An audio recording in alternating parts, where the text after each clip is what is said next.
प्रेम पराग पगी, प्रेम पराग पगी,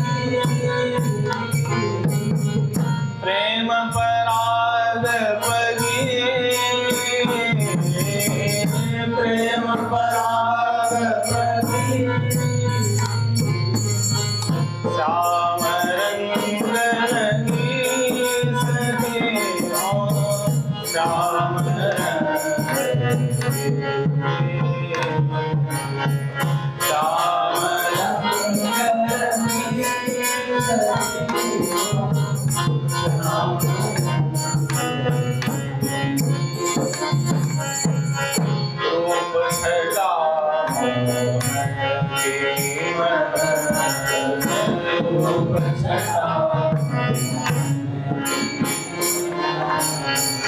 मंदिर मम आय खगी, मंदिर मम आय खगी, तिरछी नजर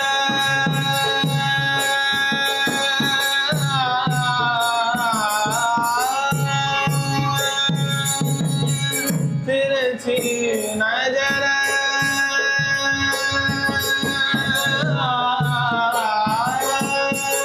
तिरछी नजर मधुर बरछी सी,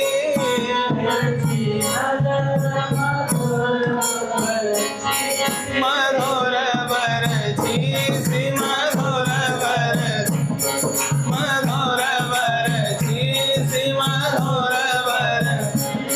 हाँ तिरछी नजर मधुर बरछी सी, तिरछी नजर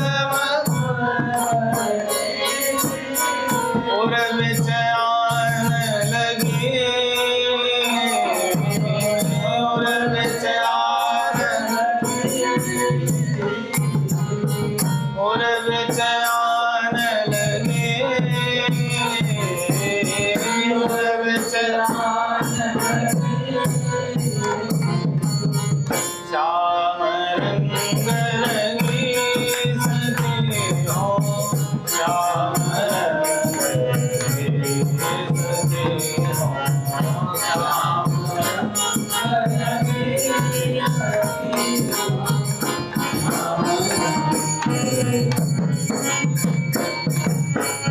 छत गंभीर मधुर ताने, छत गंभीर मधुर ताने, सुखमय जोत जगे,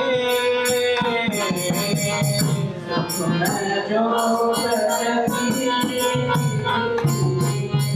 भयो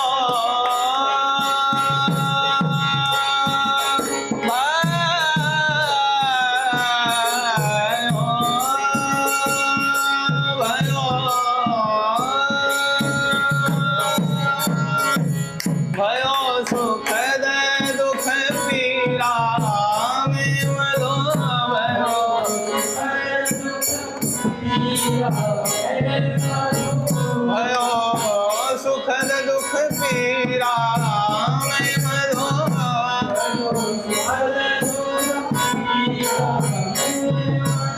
रसधारा उमगी रसधारा श्याम रंग रंगे सखी हो श्याम रंग रंगे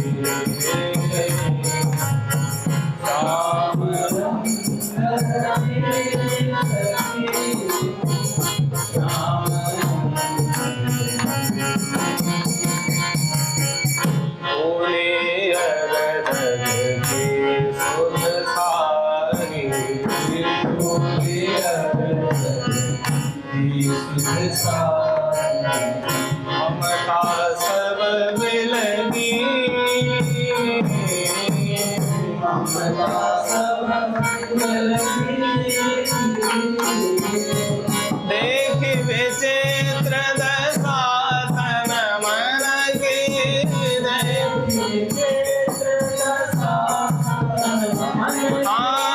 देख विचित्र दशा तन मन की देख विचित्र दशा तन मन की और रह गए ठगी और रह गई ठगी और रह गई ठगी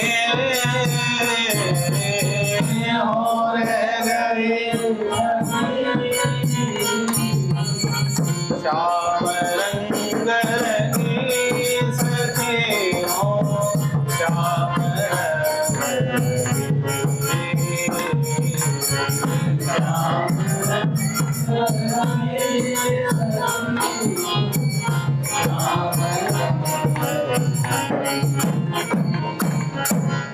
काहू सोन रति मति रति काहू सोन रति मति रति मोहन बदन लगी मोहन बदन लगी मोहन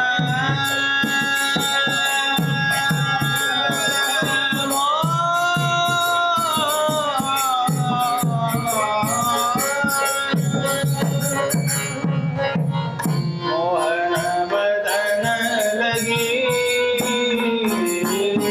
मोहन बदन प्रेमानंद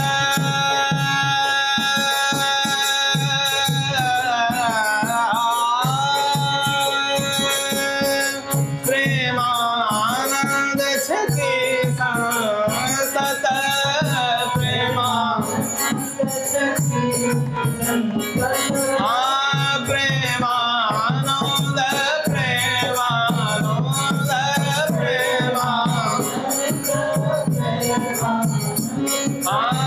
प्रेमानंद छके संतत प्रेमानंद माया फौज भगी माया की फौज भगी श्याम रंग रंगी सखी हो श्याम रंग रंगी सखी हो श्याम रंग रंगी विनुगत विकी श्याम कर चिर दिन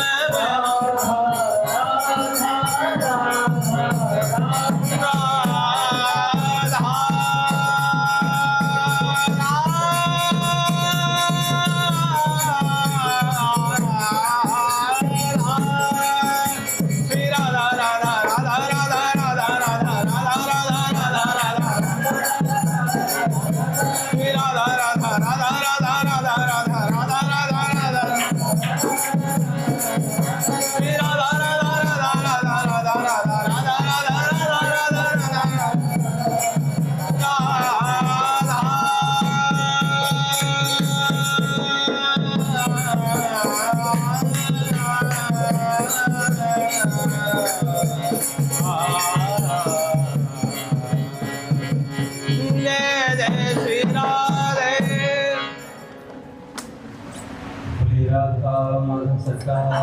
की, पूज्य श्री भाई जी महाराज की, पूज्य श्री राधा बाबा की, पूज्य मैया की, अपने प्यारे भैया की जय, पूज्य दादा की जय, भक्तवत्सल भगवान की जय। हरि बोल। बड़े सौभाग्य का क्षण है कि आज भी हमें सत्संग और कीर्तन का परम लाभ प्राप्त हो। पहले संतों के कुछ विचार सुनते हैं, उसके बाद ठाकुर जी के चरित्र को सुनेंगे।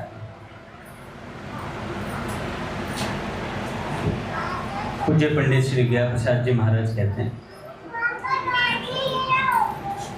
जो जो बात, जो जो वस्तु, जो जो व्यक्ति और जो जो स्थान भजन में बाधक हो, उनसे सदैव बचतो ही रहे।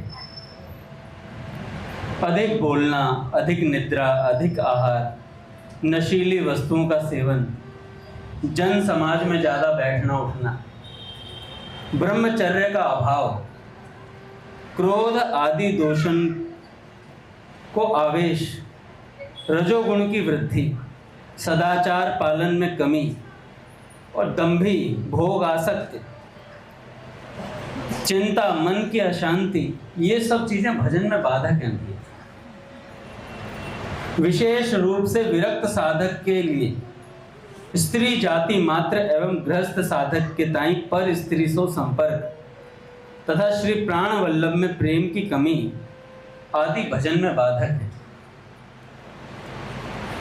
सद्गुरु की भक्ति, त्याग में जीवन, नियम पालन में दृढ़ता, संयम सदाचार पालन, गुरुजन सेवा, अखंड ब्रह्मचर्य, एकांतवास, ये सब चीजें भजन में सहायक है। साधक इनको बढ़ाते रहे। भजन करवे को विचार ही भजन को बढ़ाते रहे। भजन का विचार ही भजन को बढ़ाता रहता है। भजन करने में रुचि बढ़े, भजन की इच्छा हो,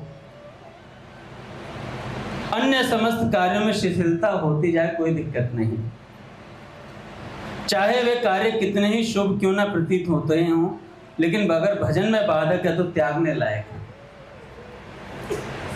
यदि निष्ठा के साथ भजन होने लगे तो भजन में रुचि स्वतः ही हो जाती है। भजन करके केवल भजन ही मांगे, भजन करके केवल भगवान से भजन ही मांगे और पूर्ण प्रतिज्ञा करें कि सब प्रपंच से बच के अब अपना शेष जीवन केवल भजन में व्यतीत करना है। सब प्रपंच से बच के अब अपना अवशिष्ट जीवन केवल भजन में व्यतीत करना है। नियमित भजन होने से चित्त में अत्यंत प्रसन्नता होती है। चाहे कुछ हो जाए, किंतु नियम का भजन तो नित्य ही पूरा कर लेना चाहिए। नियम के बिना जो भजन किया जाए उसका अधिक महत्व नहीं है। यदि रुचि पूर्वक नियम से और दीर्घ काल पर्यंत भजन किया जाए तो भजन भगवान साधक को पकड़ लेते हैं। भजन भगवान साधक को पकड़ लेते हैं। यदि रुचि पूर्वक नियम से दीर्घ काल तक भजन किया जाए तो भजन रूप भगवान साधक को पकड़ लेता है। वही परम सौभाग्यशाली दिवस है जिस दिन नियमित भजन पूर्ण रूप से बन जाता है। सब कामनाओं का त्याग करके एक ही कामना बनावे कि मैं अधिक से अधिक भजन करूं। यदि कृपा करके स्वयं भगवान वरदान देने के लिए प्रकट हों कि आज्ञा करें तो इनसे केवल एक ही याचना करें कि मैं निरंतर आपका भजन स्मरण करता रहूं। यही वरदान दे जाओ। ये कौन है? पूज्य पंडित श्री ज्ञा प्रसाद जी। नित्य सायंकाल में सोने से पहले यह विचार लें कि आज भजन करने में मेरी रुचि कैसी रही। सोने से पहले विचार करें कि आज मेरी भजन में कैसी रुचि रही। साथ ही यह प्रतिज्ञा करें कि अगला दिन आज से अधिक भजन में लगाना है। आज जितना भजन हुआ उससे अधिक लगाना है। प्रातः काल जगते ही श्री सद्गुरु भगवान से प्रार्थना करें कि आज भजन करने में मेरा अत्यधिक उत्साह रहे। अपनी रहनी ऐसी बना लें कि जासों भजन करने में सब प्रकार की सुविधा रहे। भजन में शिथिलता होने ना पाए, अगर हो गई तो पाप का परिणाम है। आपके भजन में शिथिलता हो रही है यानी कोई पाप बन रहा है। भजन बंद है जानो, अपराध को परिणाम है। जब तक भजन में आनंद नहीं आएगा तब तक या में रुचि की कमी रहेगी। भजन में आनंद मिले इसके लिए उपाय है अधिक से अधिक एकांत में बैठ के नाम जप करें। सब प्रपंचन से बच के नियम से भजन करें। भजन बनने लगे, यही भगवत कृपा है भैया। भजन करने के समय आलस्य को आक्रमण न होने पाए, इसके लिए चाहे जो युक्ति सोचनी पड़े।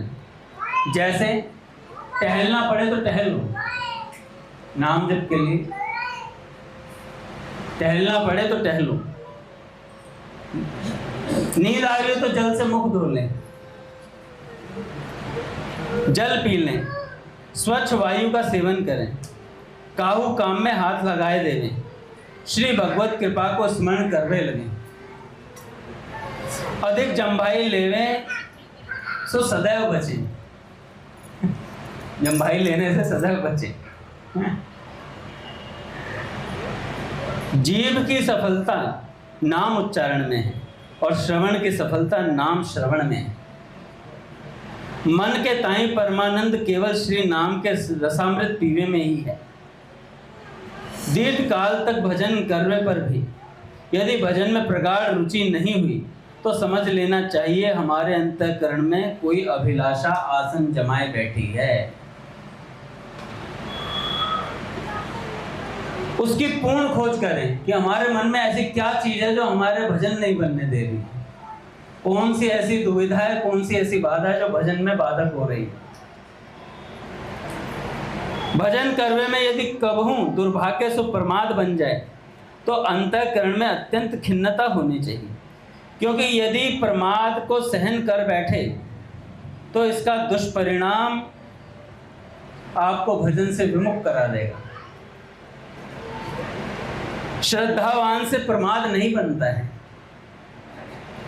तप, त्याग, संयम, नियम पालन, सदाचार, श्रद्धा, निष्कामता के साथ साथ जो भजन किया जाए है वह भजन विषयों से आपकी घृणा करा देगा, संसार से उपरति करा देगा और प्राण प्यारे दुलारे जीवन धन में प्रेम करा देगा।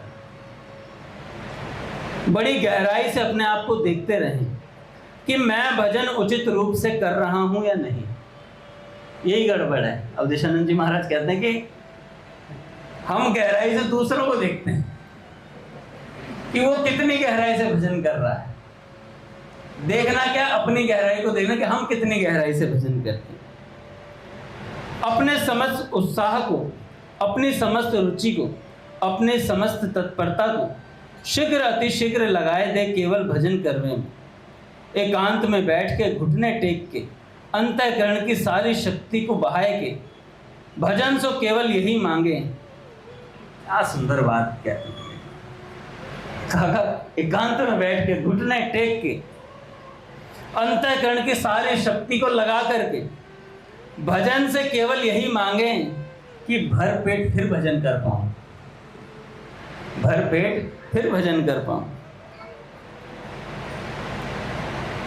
तब ही मान्यो जाएगो भजन भयो चितलाए, जब शुभ से शुभ काम को नेक न मन ललचाए।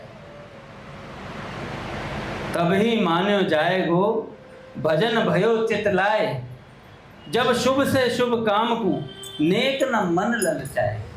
किसी भी काम के लिए मन में लालच ना है, भजन में ही मन लगा रहे। इतना अभ्यास बढ़ावे कि निद्रा अवस्था में भी भजन होता रहे।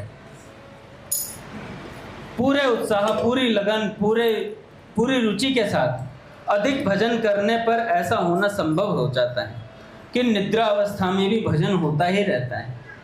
भजन करना ही सबसे बड़ा कार्य है भाई।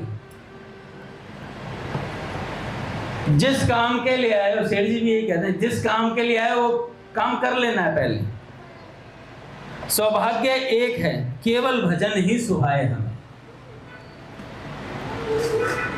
साधक के दो ही कर्तव्य हैं, एक तो अधिक से अधिक भजन करना और दूसरों भजन में सहायक नियमों को दृढ़ता से पालन करना। जब स्वतः ही उत्कट उत्साह उपजेगा, ठीक ठीक भजन तो तभी बनेगा भाई। प्राणी को सब कुछ मिल सकता है, किंतु दुर्लभ एवं अलभ्य है भजन करने के लिए पूर्ण अवकाश मिलना। पूर्ण अवकाश मिलना यही यथार्थ में भाग्यशाली है, वही यथार्थ में भाग्यशाली है जिसको भजन करने का पूर्ण अवकाश प्राप्त हो गया है। उससे भी अधिक भाग्यशाली वह है जो भजन के लिए प्राप्त समय को भजन में ही लगा देता है। भजन करने का समय तो मिल गया, भगवान ने ऐसी व्यवस्था कर दी, ना कमाने की टेंशन ना खाने की टेंशन, पूरे का पूरा समय मिला हुआ भजन के लिए। अब उसके बाद भजन का समय तो मिल गया, उसके बाद हम क्या करें? सोए, प्रमाद करें, इधर उधर घूमें, मार्केट जाएं, लोहिया पार्क घूमें।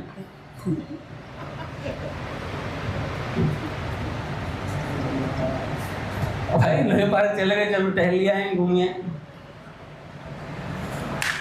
नहीं तो क्रिकेट ही खेल लिया पूरे दिन, सुबह से शाम तक, 9 तापे में,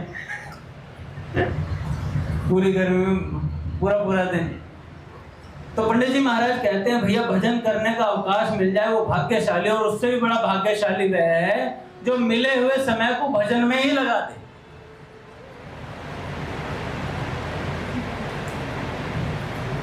सबसे अधिक भाग्यवान वही है, हाँ केवल वही है, जाके अंतःकरण में भजन करवे के अतिरिक्त अन्य कोई अभिलाषा का अंश ही न रह जाए।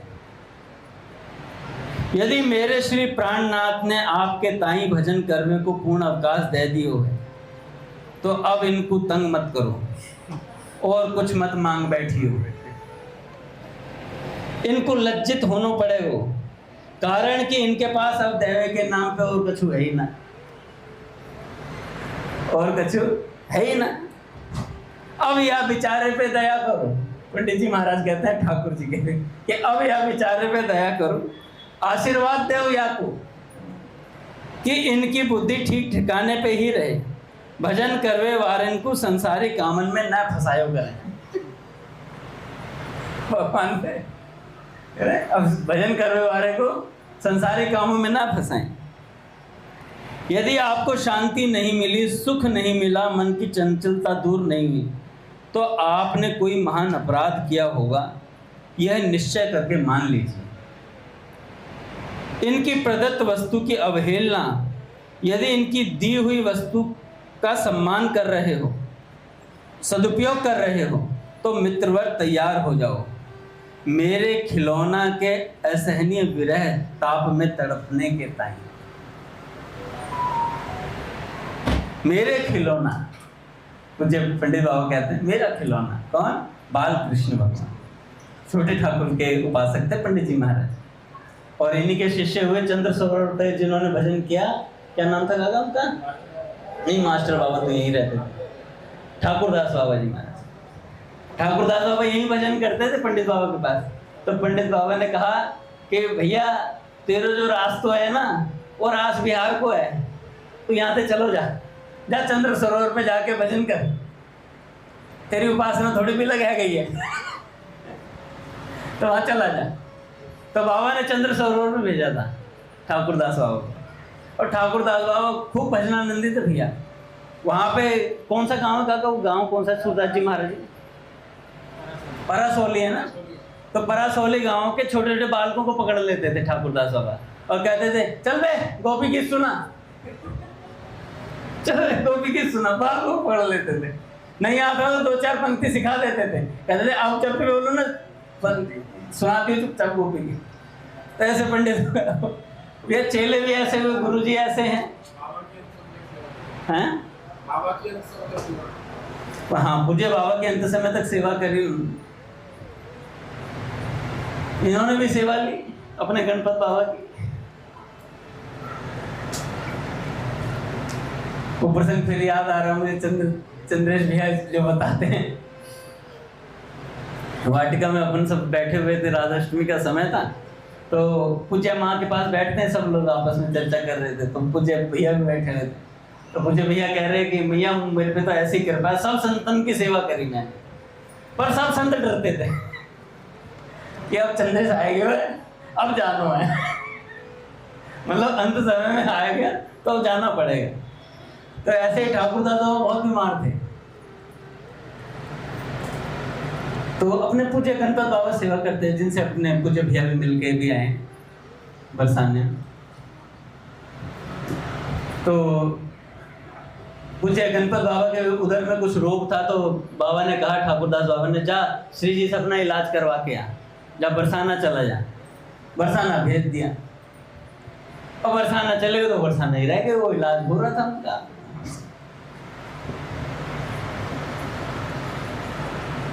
अब इधर ठाकुरदास बाबा की सेवा वही करते हैं, दवाई वगैरह ऐसा समझ लो, 3 बंधु। पूज्य भैया की सारी सेवा कृष्ण प्रिय जैसे हो गए, ऐसे सेवा में रहते थे। तो सारी दवा हर आधे घंटे में बाबा को शौच के लिए ले जाना पड़ता था, बाबा को कुछ दिक्कत थी उधर में। तो अब गणपत बाबा चले गए, अब बाबा खुले रंग के हो गए, बाबा मस्ती में अपना आराम से जाए न जाए। एक पीयूष जैसा सेवक आ गया, पीयूष जी ने कहा कि बाबा दवाई ले लो। चुप बे, गणपत मत बन हैं, ज्यादा बोलने की जरूरत नहीं है, दवाई लेनी होगी ले लूंगा, चल। अब उसके बाद बाबा का बहुत स्वास्थ्य खराब हो गई। तो पूज्य भैया बता रहे थे, पूज्य चंद्रेश भैया ही बता रहे थे कि फोन मिलवाया, कौन से, गिरी बाबा से। गिरी बाबा आए हुए थे, अभी भी है गिरी बाबा तो बरसाने में। तो उनसे बोला कि फोन मिलाओ, मेरे मरबे पे आएगो क्या है? इलाज कराने गया तो वहां से फिर वापस आए, रात को 1:30 बजे वहां से चले बरसाना से, वापस आए ठाकुरदास बाबा के पास। फिर पट खुलेंगे, अभी समय लगेगा था। तो अगले दिन डॉक्टर को बुला लिया, स्वास्थ्य बहुत खराब था। तो जैसे उसमें से खिड़की में से देखा कि चंद्रेश भैया आ रहे हैं, कह रहे अब जानू है, चंद्रेश आएगा अब जाना पड़ेगा। तो ऐसे भैया शिष्य खूब भजन किया महाराज इन्होंने। आज भी बुखरी वाले बाबा पूज्य श्री माधवदास बाबा, पूज्य पंडित जी महाराज की परिकर खूब भजन करते हैं।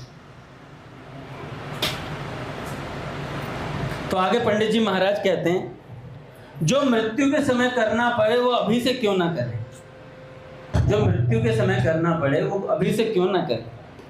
संसार की ओर से आंखें मूंद के अंतःकरण में श्री जीवन सर्वस्व की पूर्ण स्मृति जगे, यही तो उत्तम उत्तम मृत्यु है भैया। पट खुलेंगे ना। श्री राधा राधा राधा राधा राधा राधा राधा राधा राधा राधा राधा राधा राधा राधा राधा राधा श्री राधा राधा राधा राधा राधा राधा श्री राधा राधा राधा राधा राधा श्री राधा राधा राधा राधा राधा राधा। राधा माधव सरकार की जय। आगे पंडित बाबा कहते हैं कि संसार के सुधार को काम उन्हीं पे छोड़ दें जिनने या की रचना करी है, तथा जो या के स्वामी हैं उन पे छोड़ दे। तुम तो अपने सुधार की धुन में लगे रहो। प्रमाद रहित है कि पूर्ण योग से साधन में डटे रहो। साध्य तो साधन को फल है, साध्य तो साधन को फल है। साधक विषयन की ओर मुड़ पड़े, यह पतन तो है ही, किंतु संसार के उद्धार करने का बेड़ा उठा ले, यह भी पतन से कम नहीं है। साधु को उद्धार तो वही क्षण है जावे है जा क्षण सो वह पूर्ण तत्परता के साथ भजन करने में लग जाता है। बहुत जानकार बनने की धुन में ना पड़े, कर्तव्य परायण ही बने, कहना कम सुनना कम करना अधिक। इंद्रियां तथा मन से सदा सावधान रहे। इनको मैंने जीत लिया है ऐसा मत मान बैठियो, इनको मैंने जीत लिया है ऐसा मत मान बैठियो। पूज्य बलराम दास बाबा हुए झाड़ू मंडल वाले, वो स्त्रियों से बहुत चिढ़ते थे, पका देते थे कथा में पीछे, बट पीछे बैठो। तो एक बार गोसाई जी महाराज पंडा जी थे, तो पंडा जी कहने लगे बाबा अब तो 90 वर्ष से ऊपर की तुम्हारी उम्र है गई है, अब क्यों इतना चिढ़ते हो? तो बलराम दास बाबा जी ने क्या कहा, जब तक ये शरीर जल ना जाए तब तक या को विश्वास मत कर लियो, जब तक ये शरीर जल ना जाए तब तक या को विश्वास मत कर लियो। ऐसा वैराग्य था महाराज, अद्भुत वैराग्य।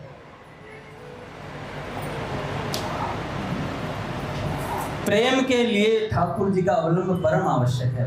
पूज्य भैया है और ठाकुर जी के अवलंब के लिए श्रद्धा आवश्यक है। शास्त्र वाक्य अथवा संत वाक्य के आधार पर ही अपना जीवन व्यतीत करें। श्री भगवान नाम जप में पूर्ण रुचि होनी चाहिए, नाम उच्चारण शुद्ध होना चाहिए। इतना अभ्यास बढ़ावें कि जीव लगातार भगवान का नाम रटती रहे।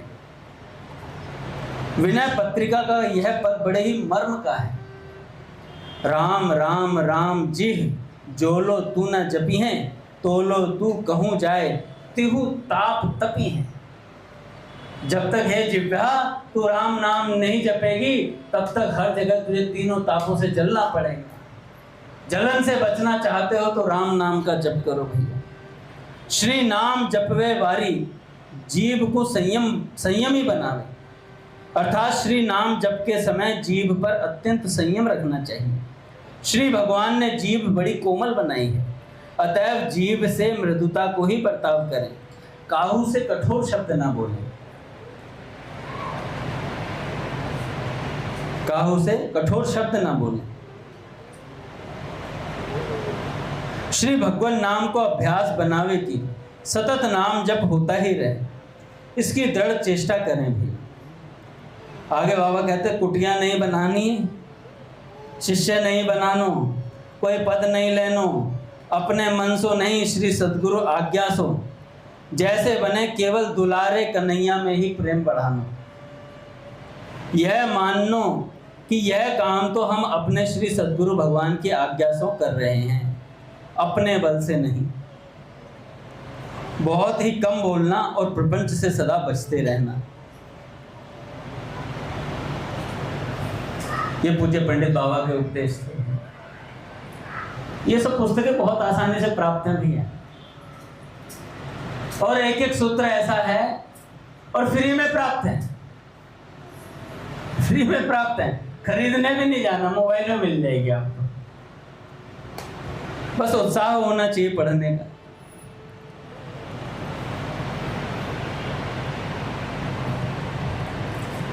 कलम सुन रहे थे कि श्री घनश्याम दास ठाकुर जी महाराज श्री मोहनी श्याम जी के जो संत थे जो बरसाने में रहते थे,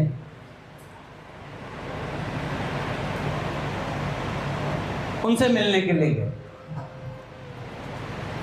जिज्ञासा करने पर श्री मोहनी श्याम जी ने संत कृपा पात्र एवं ब्रजवासी बालक मानकर ठाकुर घनश्याम दास जी को बताया। क्या बताया?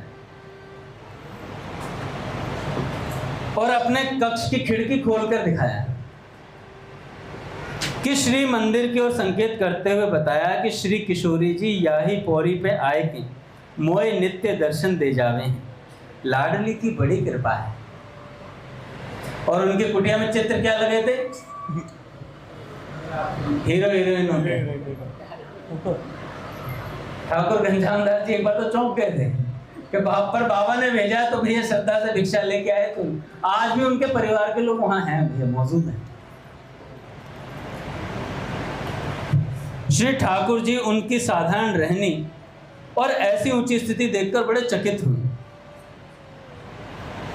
आगे हमने सुना था कि हरि बाबा जी आए। बाल्य अवस्था में ही श्री ठाकुर जी के अंदर बहुत भगवत आवेश आते थे महाराज। लीला अनुकरण करते समय अत्यधिक तन्मयता हो जाती थी। बाद में इनके साधारण जीवन में भी तन्मयता का यह विशेष गुण परिलक्षित होता रहा। एक बार की घटना है, श्री ठाकुर जी के पूर्व परिचित श्री चिम्मन जी को असाध्य रोग हो गया था। अंतिम समय आने पर वे श्री ठाकुर जी को याद करने लगे, पूज्य घनश्याम दास ठाकुर जी। समाचार पाकर श्री ठाकुर जी पूज्य महाराज जी के साथ उन्हें देखने पहुंचे। श्री चिम्मन जी की जीभ में टेढ़ापन आ गया था, ये जो जैसे लकवा मार जाता है, और वे ठीक से बातचीत नहीं कर पा रहे थे। यह देखकर ठाकुर जी को बड़ा दुख हुआ। अस्पताल से वापस लौटते समय ठाकुर जी उन्हीं विचारों में तन्मय थे कि अचानक उनकी जीभ में भी टेढ़ापन आ गया। इतनी तल्लीनता से सोचते थे किसी विषय को कि उतर जाते थे भीतर उसके, और बात करने में लटपटाने लगे ठाकुर जी। एकाएक ऐसी स्थिति देखकर महाराज जी ने उनसे कहा कि ठाकुर, आप उन व्यक्ति के रोग का इतनी गहराई से विचार कर रहे हैं, क्यों कर रहे हैं? आप इन बातों का विचार करना छोड़िए, अपनी बात में ही रहिए। तब श्री ठाकुर जी ने अपने मन को वहां से हटाया और धीरे धीरे सामान्य स्थिति में आ पाए। इसी प्रकार एक बार सत्संग के विचारों में लीन श्री ठाकुर जी अपनी कुटिया से महाराज जी के निकट आ रहे थे। भगवत विचारों की तन्मयता इतनी अधिक थी कि मार्ग में लगा बिजली का खंभा नहीं दिखा, और जाकर सीधा खंभे से टकरा गए। पूज्य श्री के पास पहुंचने पर वहां उपस्थित लोगों ने उनके माथे पर रक्त की बूंदें देखी और इस संबंध में उनसे पूछा। तब श्री ठाकुर जी को खंभे से टकराने के बाद बात याद आई। उन्होंने सारी बात बतला दी महाराज जी को, क्या चिंतन कर रहे थे।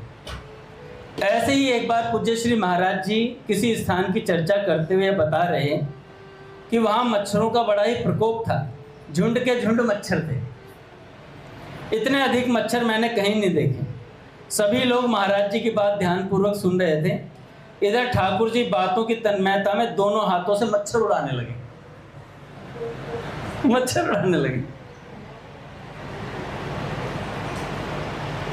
मानो वहीं पर मच्छर उपस्थित हो गए हों, ऐसे मच्छर उड़ा रहे थे। उनकी यह चेष्टा देखकर सब हंस पड़े। ऐसे अनेक प्रसंग हैं जिनमें ठाकुर जी की तन्मयता के स्वभाव का परिचय मिलता है। श्री धाम वृंदावन में श्री मदन मोहन मंदिर के पास में अपनी भजन कुटिया में ठाकुर जी जब भजन करते थे, उस समय उनके त्याग और वैराग्यपूर्ण रहनी व भजन निष्ठा को देखकर काली देह पर रहने वाले एक प्रतिष्ठित संत श्री ठाकुर जी से बड़ा स्नेह करने लगे।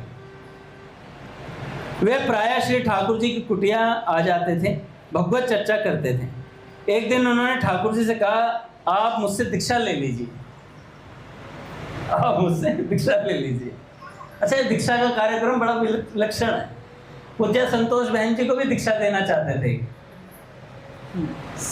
एक संत थे, शायद वो भी काली देह पर ही, नाम याद आ रहा मुझे, वहीं पर भजन करते थे और उनका सत्संग होता था एक जगह। तो जब सत्संग होता था, उन्होंने कहा कि सरला माता जी और संतोष बहन जी दोनों साथ में थी, तो उनसे आग्रह किया कि मैं तुम्हें कल दीक्षा दूंगा, तुम बड़े लायक हो। तो भैया भजनानंदी थी, और जो कोई ऐसा भजनानंदी और ऐसा वैराग्यशील कोई साधक मिल जाए तो गुरुजन ढूंढते रहते हैं। तो उन्होंने तत्काल व्यवस्था करी कि कल तुम्हारी दीक्षा है, पूरा टेंट वेंट का बंदोबस्त सब कुछ कर लिया। पूज्य संतोष बहन जी के मन में नहीं था दीक्षा लेने का, तो जो साथ में एक सज्जन रहते थे, उन्होंने आग्रह किया पूज्य बहन जी से कि आप ले लो दीक्षा। तो उन्होंने कहा ठीक है। पर रात्रि में स्वप्न में उन्हें कोई महात्मा दिखाई दी। उन्हें कोई महात्मा दिखाई दी, तो अगले दिन उनका टेंट का बंदोबस्त ऐसा ही रह गया, वो दीक्षा नहीं दे पाए। पूज्य संतोष बहन जी गई नहीं वहां पर। जब नहीं गई तो नाराज हो गए भैया कि मैं दीक्षा देना चाहता था और वो आई नहीं। अगले दिन जिस हॉल में सत्संग होता था उसका दरवाजा बंद करवा दिया कि संतोष जी को अंदर मत घुसने देना है, इन्हें सत्संग नहीं सुनाना है। अब भैया उन्हें कमी थी क्या? भैया बड़ा विलक्षण चरित्र है पूज्य संतोष बहन जी का और पूज्य उषा बहन जी का। क्या वैराग्य इन माताओं का यार। शायद पूज्य उषा बहन जी थी जो मतलब डोलू में भिक्षा रख छुपा देती थी हैं, और उसमें से फिर संतोष बहन जी आते थे वो निकाल के खा लेती थी। ऐसा कुछ था उसमें, हो सकता है वाइस वर्सा हो। तो पूज्य संतोष बहन जी को अक्सर देखा जाता था। पूज्य उषा बहन देखती थी कि रात्रि में सोते भी थे ना, तो कई बार देखा रात्रि के समय काका जैसे पीयूष बैठा ना घुटनों में मुंह दिए अपना रोती रहती थी रात्रि में। सब सो रहे होते थे और वो रो रही होती थी। तो ऐसे श्री कृष्ण दर्शन की लालसा थी भैया, क्या अद्भुत, क्या बताएं यार। चरित्र पढ़ते पढ़ते ही ऐसा लगता है कि उस कुटिया के आसपास मैं भी कहीं रहता था। सच बता रहा हूं मैं।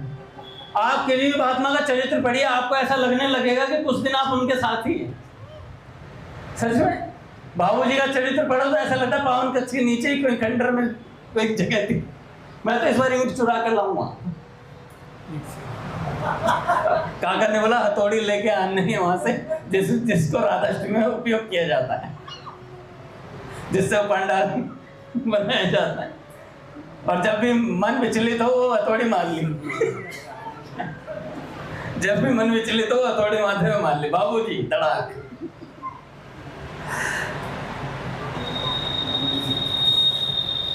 तो ठाकुर जी को दीक्षा देने की बात हुई। क्या बताऊंगा, मैं तो उस पावन कक्ष को खींच रहा हूं। अगर मेरे में इतना बल हो पावन कक्ष को खींचना। तो उन्होंने कहा ठाकुर जी से, मैं आपको दीक्षा देना चाहता हूं।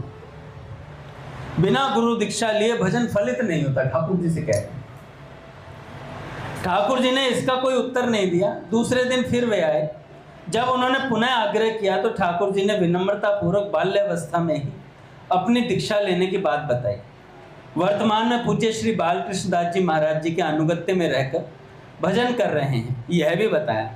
इतना सुनते ही वे संत बोले, मैं आपके पास कितने दिनों से आ रहा हूँ, आपने मुझे पहले ये बात नहीं बताई, व्यर्थ में मेरा समय नष्ट हुआ।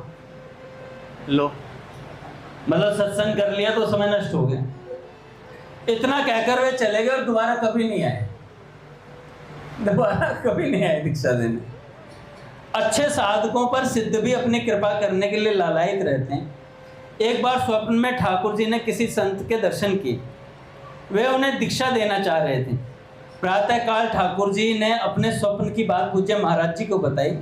महाराज श्री तुरंत बोल उठे, हो सकता है यह संत आपको कहीं मिल भी जाए, किंतु आप सावधान रहिएगा, इनके चक्कर में मत आइएगा। पूज्य महाराज जी के कथन अनुसार वे संत एक दिन केसी घाट पर ठाकुर जी को टहलते हुए मिले।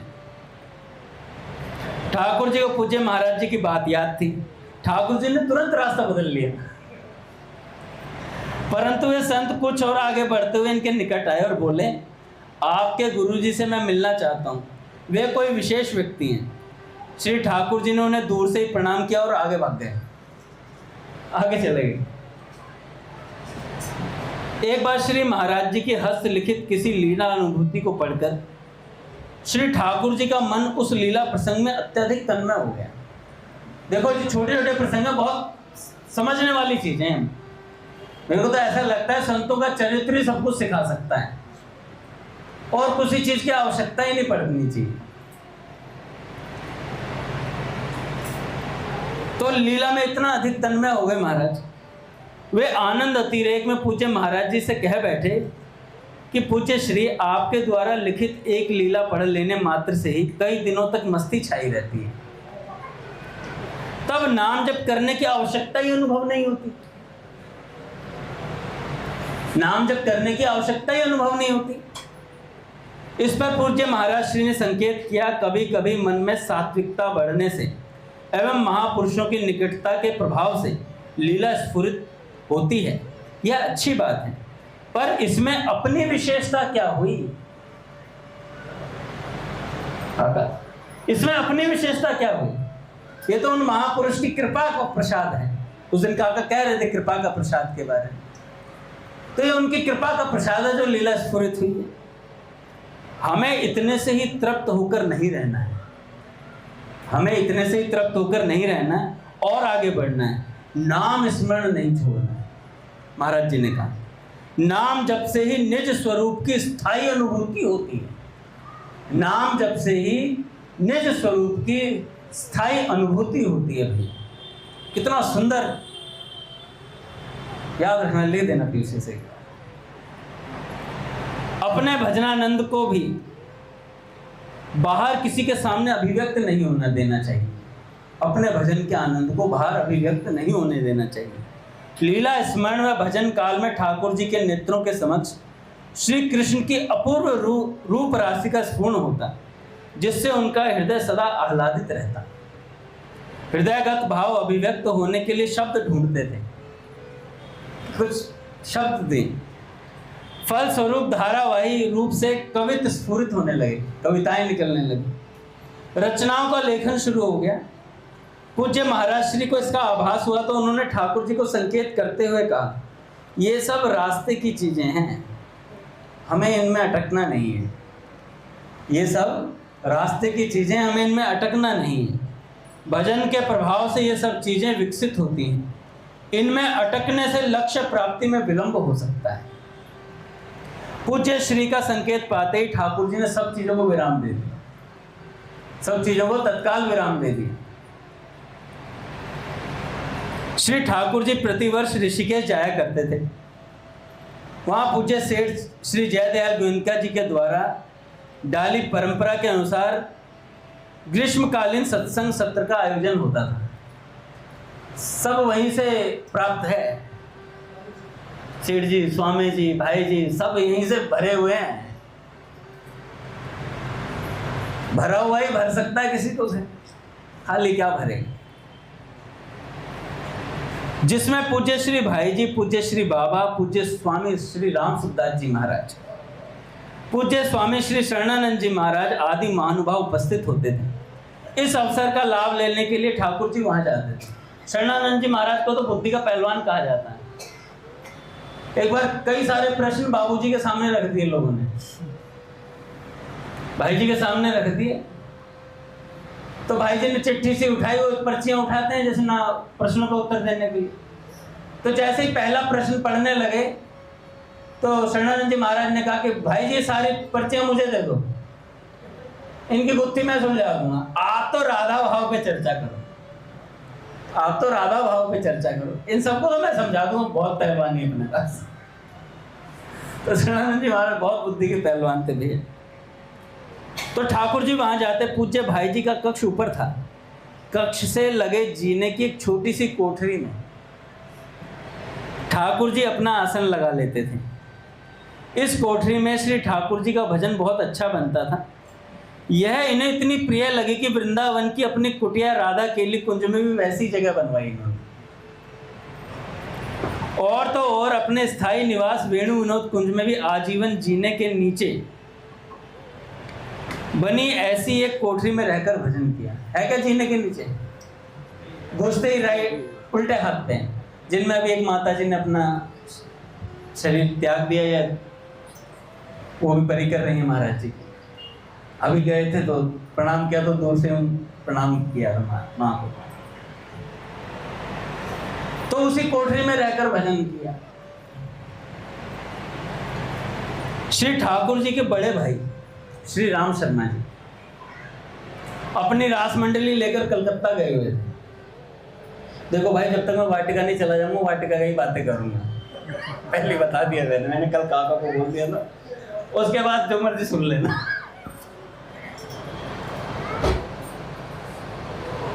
वहीं से उन्होंने अपनी माताजी को गांव पत्र भेजा, तुम वृंदावन जाकर घनश्याम जी को साथ लेकर कलकत्ते आ जाओ, यहाँ से इनके साथ तुम जगन्नाथपुरी के दर्शन कराना, जगन्नाथपुरी यहाँ पास में ही है। पत्र मिलते ही माताजी ने ऐसा ही किया। निश्चित कार्यक्रम के अनुसार श्री ठाकुर जी माताजी को जगन्नाथ धाम की यात्रा कराकर वापस कलकत्ते लौट आए। यहाँ आने पर माताजी ज्वरग्रस्त हो गए। श्री ठाकुर जी शीघ्र अतिशीघ्र वृंदावन पहुंच जाना चाह रहे थे, किंतु माँ को कैसे ले जाएं? और इसी उधेड़बुन में राधाष्टमी पास आ गई। श्री ठाकुर जी को प्रतिवर्ष श्री राधाष्टमी पर गोरखपुर अवश्य ही पहुंचना होता, किंतु माँ की तबीयत के कारण इस बार जाना कठिन दिख रहा था। कलकत्ते में ठाकुर जी के मन में बार बार यही विचार उठ रहे थे कि मैं कैसे भी गोरखपुर पहुंच जाऊं। भाई श्री राम शर्मा जी से चर्चा करने पर भी कोई अनुकूल बात नहीं बनी। राधाष्टमी की तिथि के 6-7 दिन ही शेष थे। ठाकुर जी ने अत्यंत खिन्न मन से पूज्य श्री भाई जी को पत्र लिखा कि माँ की बीमारी के कारण इस बार आने की संभावना कम है। मुझे बहुत दुख है कि इस बार राधाष्टमी पर गोरखपुर नहीं पहुंच पाऊंगा। अत्यंत विवशता के कारण ऐसा करना पड़ रहा है। आप तथा पूज्य बाबा मेरा प्रणाम स्वीकार करें। यह पत्र पहुंचा श्री राधाष्टमी के 2 दिन पूर्व श्री ललिता षष्ठी के दिन। पूज्य भाई जी पत्र को लेकर पूज्य बाबा के पास गए और बोले, इस बार आपका ठाकुर घनश्याम राधाष्टमी पर नहीं आ पाएगा। यह सुनकर बाबा बोले, पौधार महाराज, उसका आना तो अति आवश्यक है, अन्यथा मेरा सारा खेल बिगड़ जाएगा। अब इतना समय भी नहीं है कि उसको संदेश भेजा जा सके, अतः उसके लिए आप अपनी संकल्प शक्ति का प्रयोग करें। बाबूजी, बाबा ने बोल दिया कि अपनी संकल्प शक्ति का प्रयोग करें। उन दिनों दूरभाष आदि साधन उपलब्ध नहीं थे। पूज्य भाई जी ने बाबा की बात सुनी पर कोई उत्तर नहीं दिया और अपने कक्ष में लौट आए। इधर कलकत्ते में षष्ठी के दिन ठाकुर जी का मन गोरखपुर जाने के लिए व्याकुल हो उठा। इतनी अकुलाहट हुई कि माँ को अपने भाई श्री राम जी के पास संभलाकर बिना किसी व्यवस्था के गोरखपुर चल पड़े। गोरखपुर पहुंचकर ठाकुर जी को रिक्शा पकड़ने वह गीता वाटिका पहुंचने में कुछ देर हो गई। कलकत्ते से अनेक भक्त राधाष्टमी महोत्सव के लिए इसी ट्रेन से आए थे, जो विभिन्न वाहनों द्वारा गीता वाटिका पहले ही पहुंच गए। उन लोगों से भाई जी ने पूछा, क्या घनश्याम तुम लोगों को मिले थे? उनमें से किसी से भी संतोषपूर्ण उत्तर न पाकर भाई जी विचार में पड़ गए और कल्याण पत्रिका के प्रूफ संशोधन करने में लग गए। कुछ देर बाद ही ठाकुर जी ने उनके कक्ष में प्रवेश किया और उनके चरणों में मस्तक रखकर प्रणाम किया। श्री ठाकुर जी को देखते ही श्री भाई जी अत्यंत व्याकुल हो गए। प्रेम से ठाकुर जी के सिर पर हाथ फेरते हुए बोले, तुमने तो पत्र में लिखा था कि तुम राधाष्टमी पर नहीं आ पाओगे, फिर कैसे आ गए? ठाकुर जी ने कहा कि परिस्थिति तो नहीं थी, आपने खींच ली। प्यार के अतिरेक में पूज्य भाई जी ने सब बातें खोलकर विस्तार से बताई कि किस प्रकार बाबा ने संकल्प करने के लिए कहा था। भाई जी ने पूछा, क्या बाबा को प्रणाम कराए? तो ठाकुर जी बोले, मैं तो स्टेशन से सीधा आपके पास आ रहा हूँ। भाई जी ने अपने हाथ की पेन और गोद की प्रूफ नीचे रख दी और ठाकुर जी से कहा, स्नान आदि बाद में करना, पहले मेरे साथ चलकर बाबा से मिलो। बाबा की कुटिया में पहुंचकर भाई जी बोले, बाबा आपका ठाकुर आ गया। बाबा तो अत्यधिक अंतर्मुख थे, किंतु भाई जी की वाणी सुनकर प्राकृत धरातल पर आए तथा आंखें खोलकर भाई जी की ओर देखने लगे। भाई जी ने फिर दोहराया, बाबा आपका ठाकुर आ गया। बाबा की दृष्टि जब ठाकुर जी की ओर गई तो बाबा का मुख खिल पड़ा। उनके दृष्टिपात में अत्यंत स्नेह छलक रहा था। श्री भाई जी ने कहा, ठाकुर तुम स्नान आदि से निवृत्त हो लो, फिर भोजन करके मेरे पास आ जाना। राधा अष्टमी पे गाने के लिए कुछ पदों का विवरण देना है तुम्हें, मैं तुमको दूंगा, उनकी राग बिठा लेना। कुछ भी